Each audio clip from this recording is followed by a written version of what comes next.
So first thing I'm going to talk about is when we are pre-flop, we have the button, and we're in position. As the stack depth gets shallower, we may have to eliminate some junk hands from our pre-flop range. That's mostly just due to we're going to get 3-bet quite a bit more at this short depth, because players can start to profitably 3-bet jam very light, and if we are not calling appropriately light, it's going to be very profitable for them. And again, with this stack depth, there's a huge difference between the high and low ends of this stack depth. For instance, 8 big blinds and 25 big blinds are two completely different things.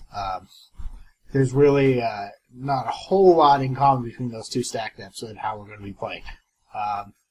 Obviously, when we get down to the lower end of that stack, under 10 big blinds, we're going to be a little bit more reliant on Nash charts and just playing a little bit more unexploitably as we get shallower.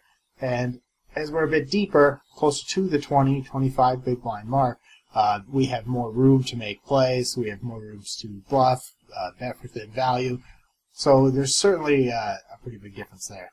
And when we are in position under 25 big blinds, open jamming starts to become more of an option with lots of different strength of hands. And when we're 30, 40, 50 big blinds deep, there's really not much point in us having an open jam range, but as we get under 25 big blinds, it definitely, for some opponents, can be quite a useful strategy.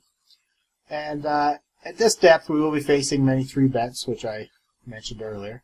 And the main thing that we have to do is we need to develop some calling ranges first versus these 3-bets. And the way we do that, I'll explain a bit later, do some mathematical examples. But what we really need to kind of have an understanding of is what kind of hands are people actually 3-bet jamming with? What kind of hands are people actually 3-bet not all in with? And we need to have appropriate calling ranges to that. For instance, if most players, they're like 3-bet jam their standard hands at around 15 big blinds, is going to include all pocket pairs up to probably 8s or 9s, where a non-all-in 3-bet might be more standard, and pretty much all ace-x hands. Maybe not like ace-king, ace-queen, because they want to induce some lighter 4-bets. But when we know that, then that's kind of a standard range for jamming for like a tight opponent, then we can obviously adjust our calling range to suit that. And sometimes that means calling it off a little bit lighter than we're comfortable with.